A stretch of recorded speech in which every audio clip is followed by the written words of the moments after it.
Hello, everybody. Cecil Pearson Jr. coming at you here live on YouTube this Monday afternoon.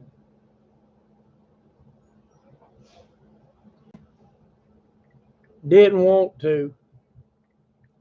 Want to be doing something else right now. But we don't always get.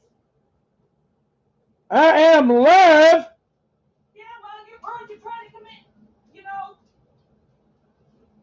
Harry Carey.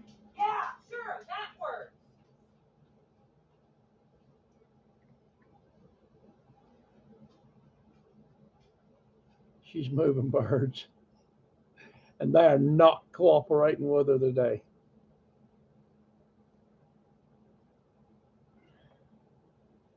Oh my goodness.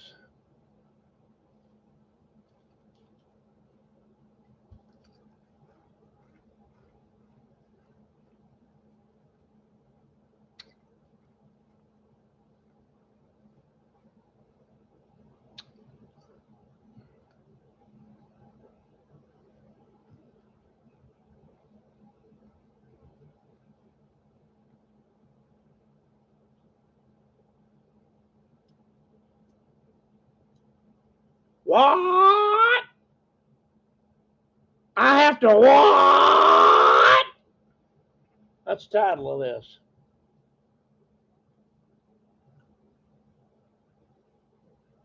Oh, it's okay.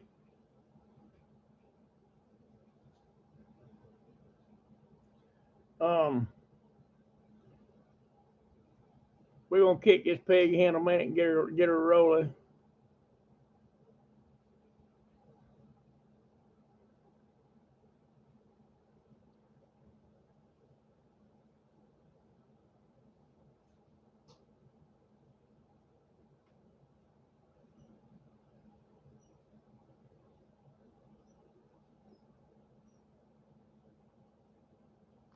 Hang on a minute. Hey, Gil.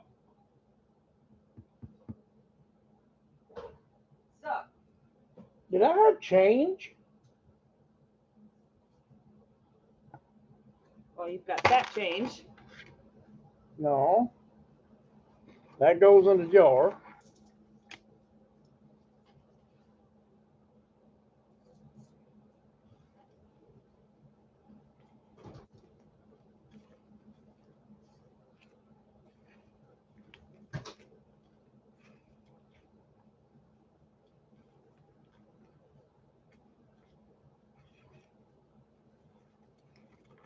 Sorry, guys. Had to get bird feed today.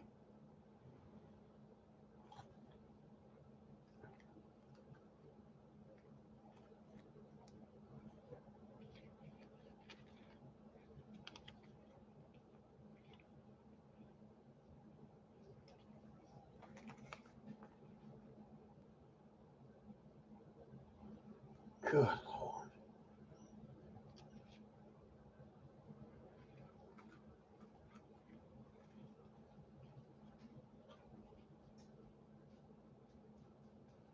I don't usually do this, but I feel like having just a little bit of fun.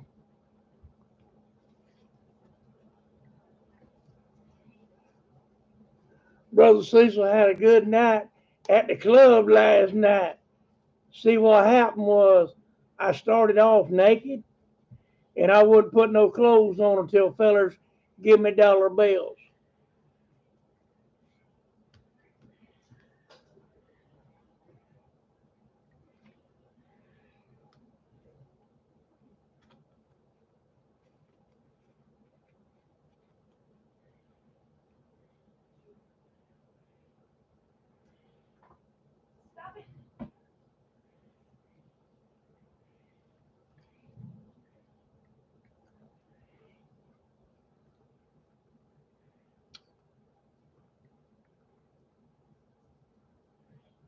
Okay.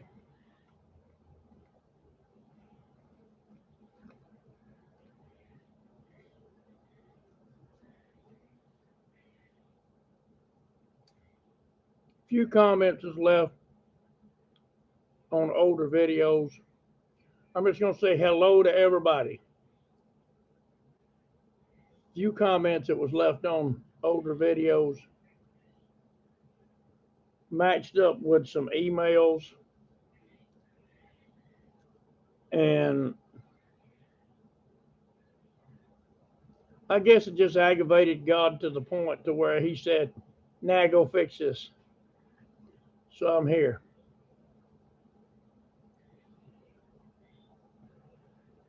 Guys, can anybody pick up your Bible and in the New Testament show me where Jesus said life was going to be a bed of roses?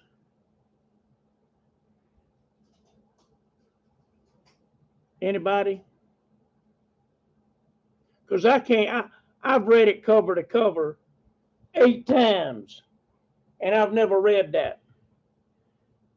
How many you got there? 86. 86. Yes.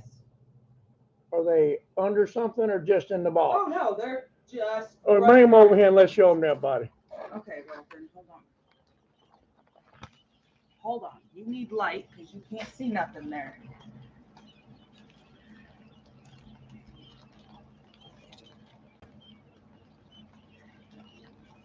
Look at there, guys.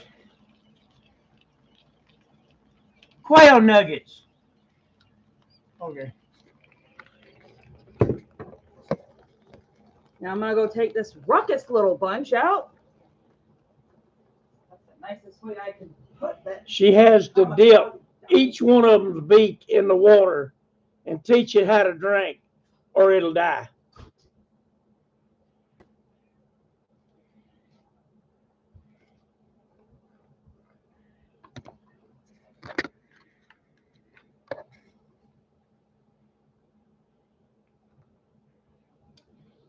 Now,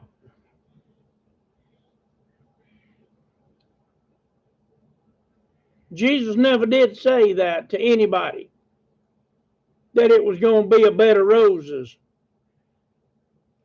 He said we'd have life and we'd have it more abundantly. But at no point in time did he ever say it was going to be easy.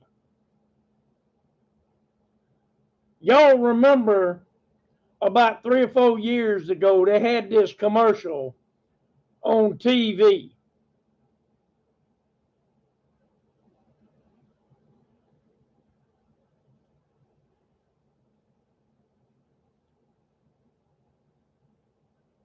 Somebody talk to Mason.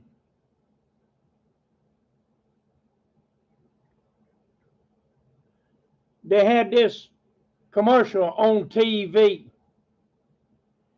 and it was a big red button that said easy on it. And if you hit the easy button, then life became easy. The situation that you were in became easy. There is no easy button for being a Christian. There is no easy button for following Christ. That's why it's called making a sacrifice.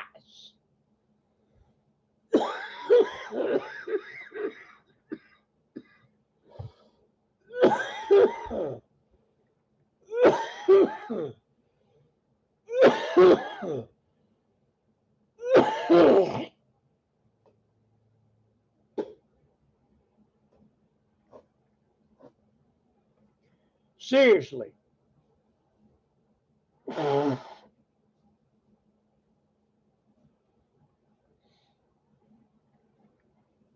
What part of take up your cross and follow me don't people understand? It is a cross to bear. It is a race of endurance. It is not an easy stroll down a lane through the gate into glory. The Bible tells us straight is the way and narrow is the gate, and few there be that find it. There's no easy button. If there was an easy button, don't you think I would be beating on it? Facing what I face, not being able to sleep, not being able to eat, not being able to walk. Don't you think I'd be on that easy button?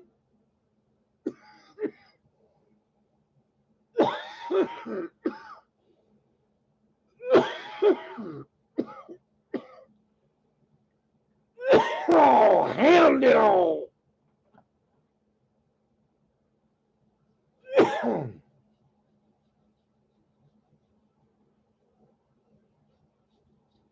But Jesus made us all a promise.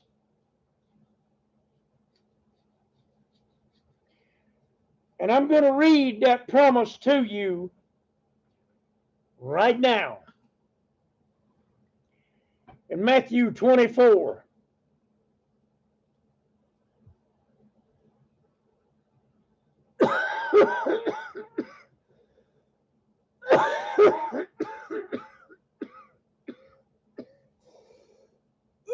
Well, maybe I am.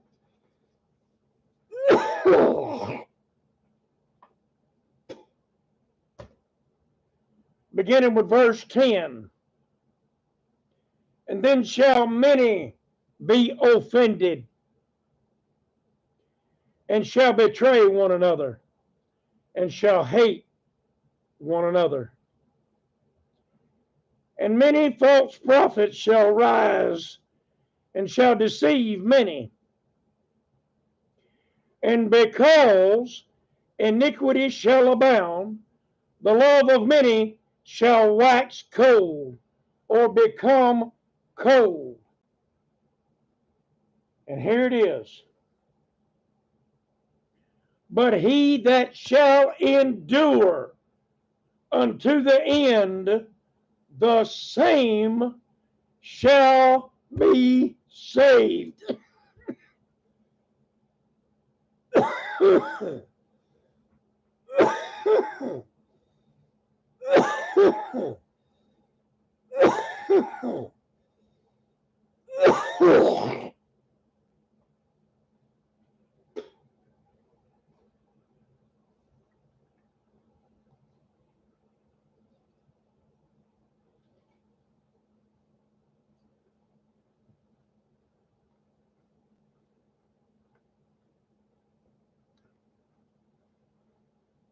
Endure.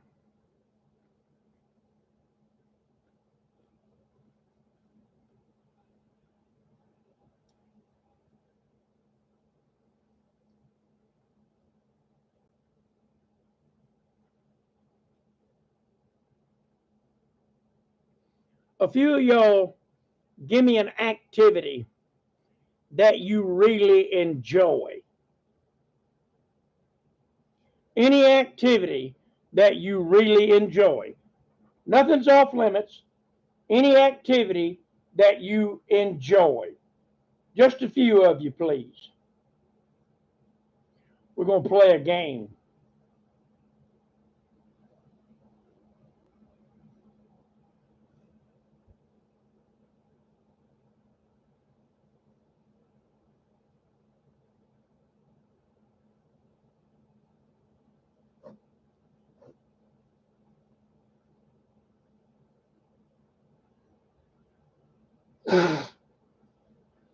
That's awesome, Mason.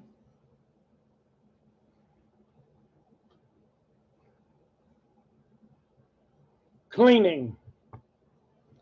Not many people enjoy that. knitting, okay?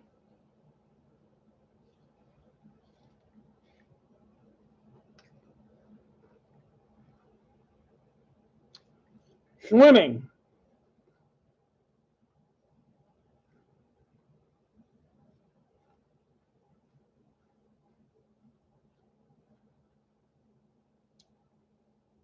And there's the one I'm going to use.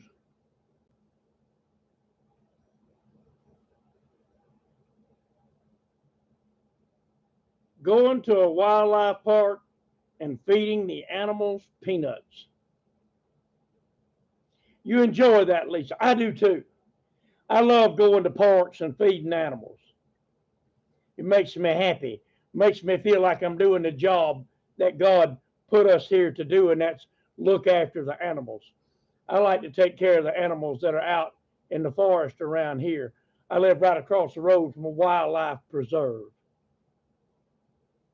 literally less than a mile from my house, and you're on protected wildlife land. I love it.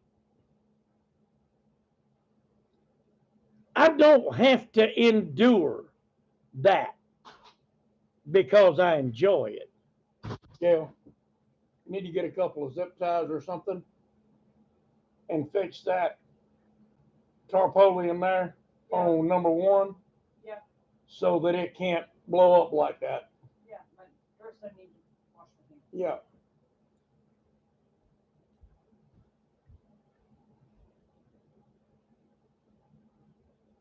I don't have to endure that because it's something I love doing. When I reach back here, I enjoy doing this. I'm going to play something for y'all. Something that I wrote.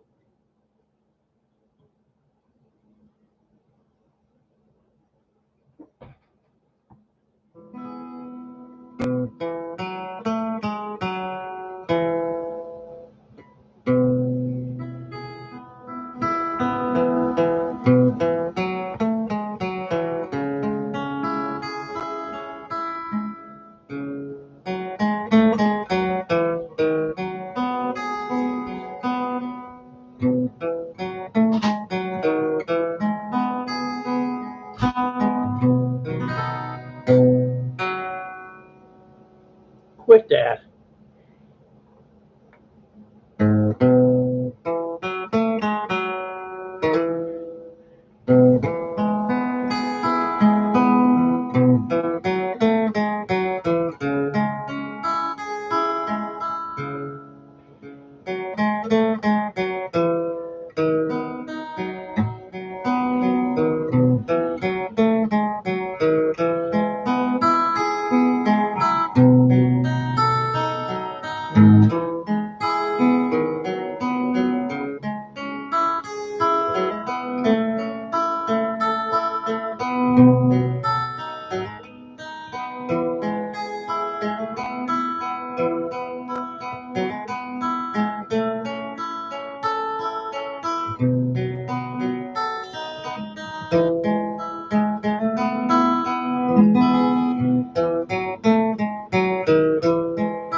I wrote that. I don't have to endure that. I enjoy it. I like sitting around picking and making music. I don't have to endure that. You don't have to endure that. You don't have to endure the things that you enjoy.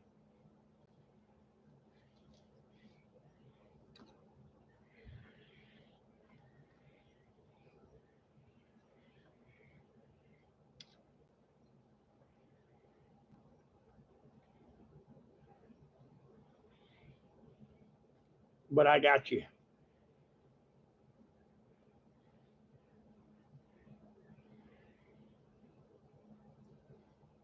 You have to endure a toothache. You have to endure an earache. You have to endure a headache. That's something you don't enjoy. As a matter of fact, you'll do anything to get away from those kinds of pains, because there are no pains on the human body like a toothache or an earache or a headache. Nothing else on the human body hurts like that.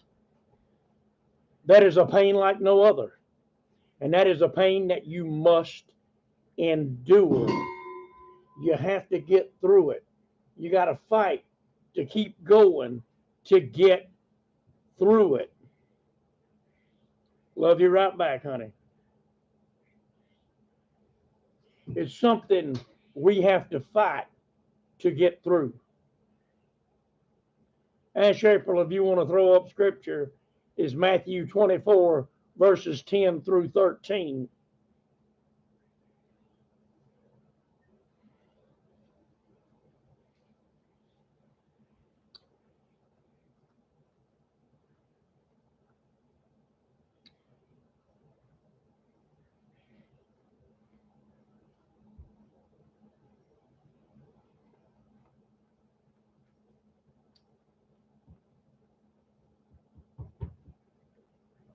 We have to endure the sickness, the pain, the hate, the spite. We have to endure all of this. But if you endure to the end, the same shall be saved. But notice the word endure. It doesn't say if you enjoy to the end, the same shall be saved. It said endure to the end, and the same shall be saved.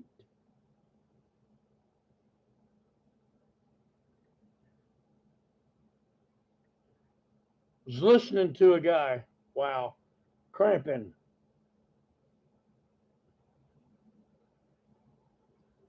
I was listening to a guy tell a story.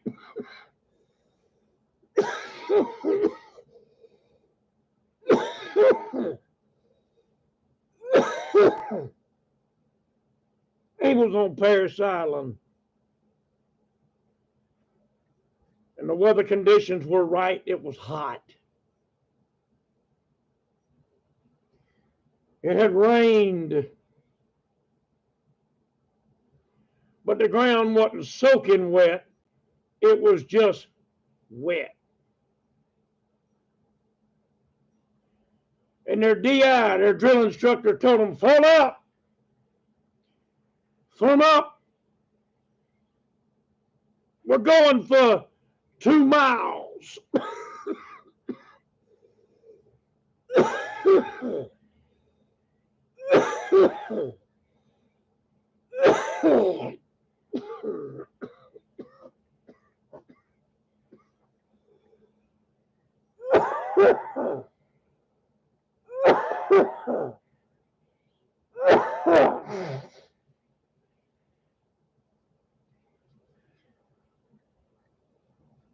The men began to prepare themselves for a 2-mile run. For 2 miles for a United States Marine is like drinking a glass of water. They can do 2 miles and never break a sweat. And the drill sergeant said, "Not running, combat crawling."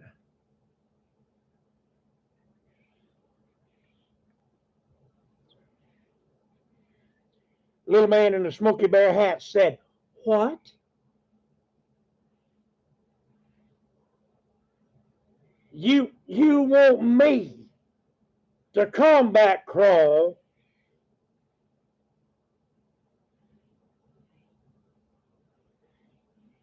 for 2 miles.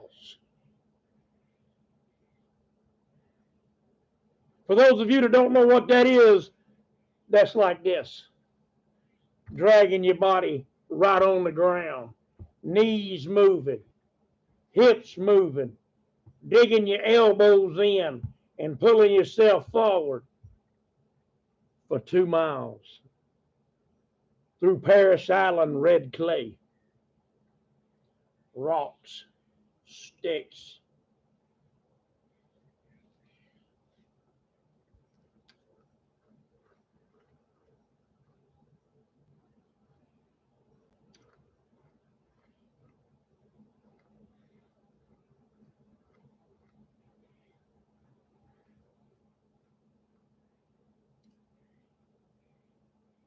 The drill sergeants had picked this particular Marine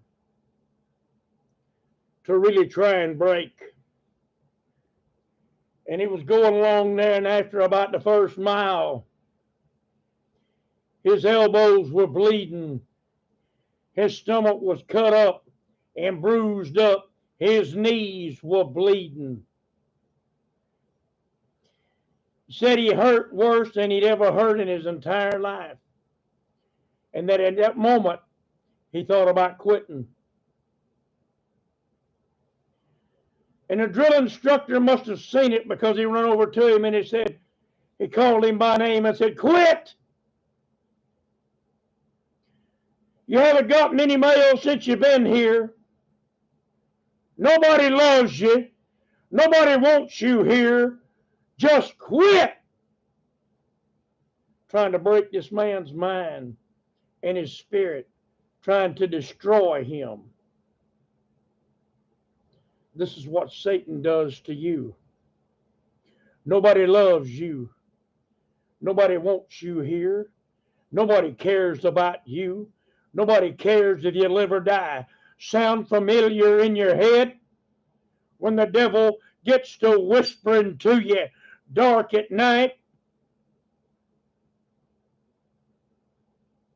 But this man,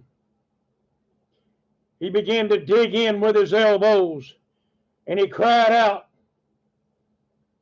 "My heart and my soul will carry me when my limbs become too weak."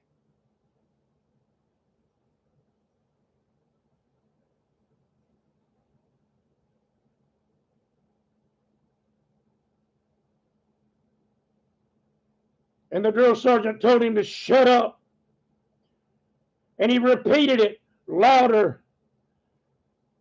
"My heart and my soul will carry me when my limbs become too weak."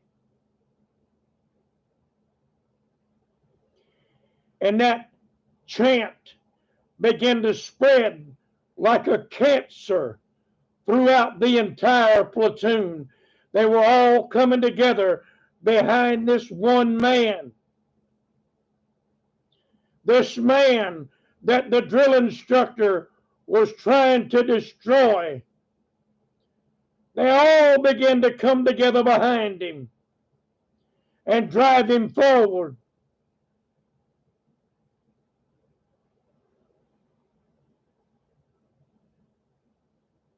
And as I listened to this Marine's story,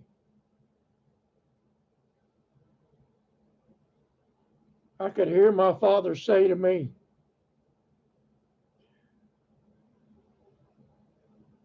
"When your heart is weak and your soul is crying out and your limbs can no longer carry you, I carry you."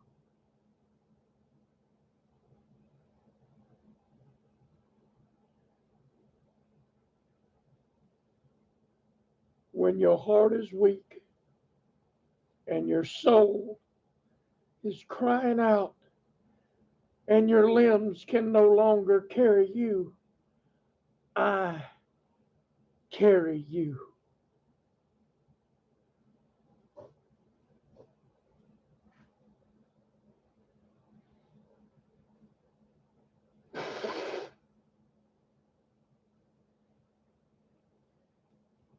church, we are not in a 100-yard dash.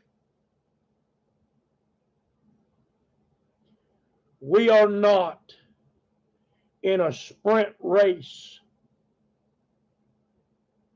We are in a marathon. And it is a marathon that is fraught with battle. On every turn, the devil waits for you. Rest assured, behind every corner, hiding in every bush, behind every tree, Satan waits for you, and he will attack you when you are at your weakest, when you are at your lowest. He will jump on you with both hands, both feet, and start biting, gouging, and chewing on you like yesterday's beef jerky. You are in a race of endurance. But take heart and rest assured. Jesus said, "Lo, I am with you always, even unto the end of days."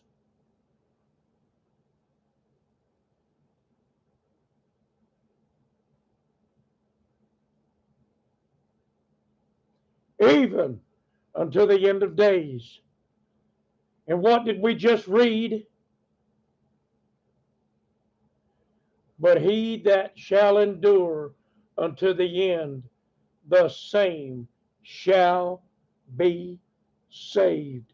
You can and you will endure this because God is in the trenches with you. And when you become too weak to go any further, and your soul cries out, he will pick you up and he will carry you. Do you hear me, church? He will pick you up and he will carry you.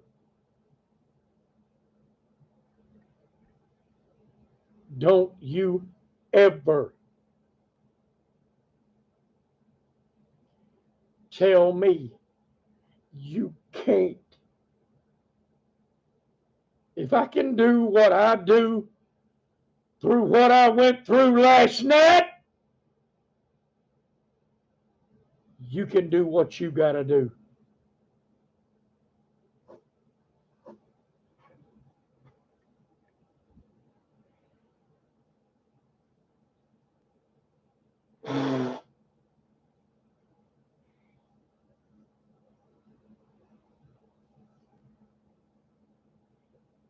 If I can dig into emergency rations to feed my family right now because my bank account is dry, you can too. Because that's what it's there for.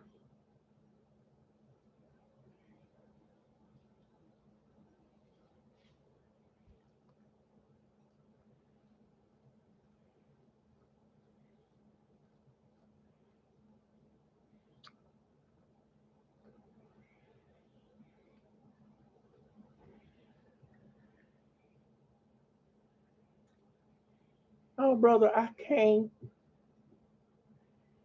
I can't.